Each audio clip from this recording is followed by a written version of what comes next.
sûr, on ne peut plus travailler puisque voilà, on est abîmé et puis la route est fermée. Le 11 novembre 2019, un séisme de magnitude 5,4 détruisait plusieurs secteurs de la commune de L'Auteuil en Ardèche.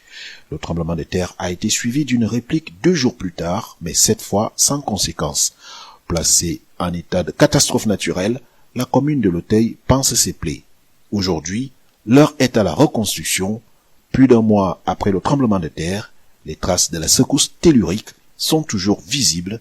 Exemple au quartier de Melas. Il y a un gros tremblement, comme on a eu. Moi, sur le coup, j'ai pensé qu'il y a un avion qui s'écroule. Et puis non, c'était la maison derrière qui s'est écroulée. Ils vont réparer. Ils vont te réparer. Ben, j'attends. Oui, oui. J'espère les devis, voilà. Nous, on a eu le dernier, là, maintenant, on va avoir les devis. Sur cette commune de 8500 habitants, la secousse a causé d'importants dégâts. Des arrêtés de péril interdisent désormais l'accès aux habitations et dans les édifices menacés d'effondrement. On a deux églises qui sont très endommagées. Donc une église classée qui a fait l'objet de travaux de confortement. On a une église, l'autre église où on a fait descendre une partie du clocher, mais on va mettre des étais tout le tour des murs car elle aussi elle menace de s'effondrer. À l'hôtel de ville, l'escalier qui mène au cabinet du maire, situé au premier étage, n'a pas non plus été épargné. Des étais ont été posés pour éviter que l'ouvrage, fragilisé par le tremblement de terre, ne s'écroule. Nous avons le dernier étage qui a subi d'énormes dégâts, un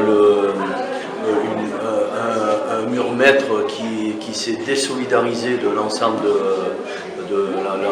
des autres murs qui soutiennent l'hôtel de ville. Donc ça va représenter des travaux importants. Là aujourd'hui nous avons fait des travaux d'urgence pour continuer à travailler, à accueillir la population. Une population qui fait preuve de résilience face à la gravité des événements. Mais pour le maire, la priorité des priorités, c'est bien le relogement des 1300 sinistrés qui sont aujourd'hui sans toit. Donc voilà, c'est quand même pas forcément très réjouissant. Et donc nous sommes bien sûr à pied d'œuvre pour aider les personnes qui sont sans logement, mais il est encore trop tôt pour avoir une vue un peu, on va dire, précise de l'étendue des dégâts. À la demande de la mairie, 3 associations caritatives, Arc-en-Ciel, Émanation du Secours catholique, la Croix-Rouge et le Secours populaire, travaillent ensemble pour répondre aux besoins des sinistrés. Il y a beaucoup de solidarité d'un petit village comme le Teil parce qu'on est tous...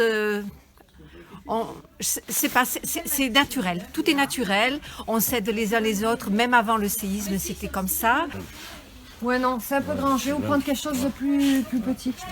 Beaucoup de bénévoles sont sinistrés bien sûr, beaucoup. Ils sont sinistrés à différents degrés, mais bon, on passe outre et on pense d'abord aux autres. Certains sont délogés, d'autres peuvent encore vivre chez eux de façon précaire, mais bon voilà. C'est pas grave, le principal c'est de faire jouer la solidarité, que tout le monde puisse mieux accepter ce qui s'est passé au Teil parce que c'est vraiment très grave. Quand ça s'est passé, j'étais sur un champ en face de ma maison. D'accord. Et vous n'avez rien senti chez vous? Si, chez moi, mon épouse était dedans, mais moi j'étais dehors et j'ai ressenti comme une explosion. La terre qui voulait sortir, on dirait comme si elle voulait sortir, et comme une explosion. Moins de 7 secondes, on a eu très peur. D'accord. Très très peur. Tout le monde est sorti. J'ai appelé mon assurance et mon assurance, si vous voulez, ils sont tellement débordés qu'ils ne sont pas encore venus voir. Vous êtes propriétaire? Je suis propriétaire et Dieu merci, j'ai ma maison. Certains bénévoles proposent leur savoir-faire pour réparer ou mettre aux normes de vieux appareils ménagers qui sont ensuite donnés aux sinistrés. La philosophie, c'est on reçoit du matériel. Si on le donne à des petites familles qui n'ont pas de connaissances électriques, il ne faut pas qu'on leur donne du matériel qui soit dangereux. Donc là, on contrôle que les châssis soient bien à la terre, qu'il n'y ait pas de court-circuit matériel souvent. À l'école du centre, un vent de solidarité a également soufflé en faveur des familles qui ont été touchées par le séisme. L'établissement scolaire a redistribué des vêtements neufs offerts par les enseignes commerciales Decathlon et Orchestra de Montélimar. Il y a des bonnets, des écharpes, des blousons, des polaires, il y a de toutes sortes de vêtements. Il y a des grenouillères pour les bébés, des gigoteuses. Le tremblement de terre du 11 novembre 2019 n'a pas été sans conséquences pour l'école du centre et d'autres établissements scolaires de la ville. Certaines familles ont été délogées, puisque suite au séisme, certains parents malheureusement ont perdu leur logement. Donc on a à peu près une vingtaine d'élèves, 25 élèves qui ont intégré de nouvelles écoles parce que leur logement n'est plus apte à les accueillir. Nous avons sur la commune les 2 lycées qui sont aujourd'hui fermés, puisqu'il y a des travaux importants à faire. Nous avons un collège pour lequel qui n'est plus accessible non plus. 2 écoles privées qui sont fermées aussi, une école publique qui est fermée et 2 autres écoles publiques pour lesquelles des travaux importants devront être réalisés et où nous avons du coup relogé dans une partie, dans une aile des écoles, donc les élèves. Voilà, donc la situation elle est quand même très lourde avec de nombreux dégâts. Il y a tout un accompagnement psychologique qui a été mis en place pendant ces 15 jours suite au séisme. Via l'inspection académique, nous avons eu des médecins, nous avons eu des psychologues scolaires, des infirmières qui sont venus ici en renfort et pour les enfants et pour le personnel si besoin était, de façon à les entendre, de façon à ce qu'ils puissent lâcher leurs émotions.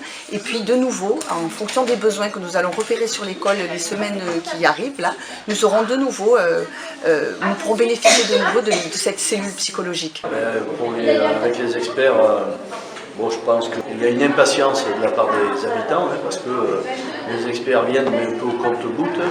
Donc je crois que là, il faut qu'il y ait une prise de conscience des compagnies d'assurance que la situation est très difficile pour les 1300 personnes qui n'ont plus de logement. Et donc il faut qu'ils accélèrent leur prise en charge, leur visite et leur diagnostic. La secousse tellurique a également fortement impacté l'activité commerciale. Les conséquences ici au magasin utile sont assez catastrophiques, vu que on a perdu beaucoup de notre clientèle. Les gens, il y a 1200 personnes qui sont parties quand même. Et il y a beaucoup de commerces qui sont fermés. La rue à double sens, plus personne ne peut se garer. C'est assez compliqué, quoi. Cette compagnie de théâtre a perdu son local suite au tremblement de terre. Aujourd'hui, elle lance une initiative pour collecter des fonds et venir en aide aux sinistrés. En fait, chaque hiver, on organise un festival de théâtre qui a lieu le dernier week-end des vacances de février. Donc cette année, ça aura lieu les 6, 7 et 8 mars. Et on a décidé, pour la soirée d'ouverture du vendredi 6, d'organiser une soirée sketch au profit des sinistrés, où il y aura les adolescents et les adultes de l'association qui joueront des sketchs, mais on invite également nos troupes amies de Drôme et d'Ardèche à venir nous rejoindre avec un sketch ou 2.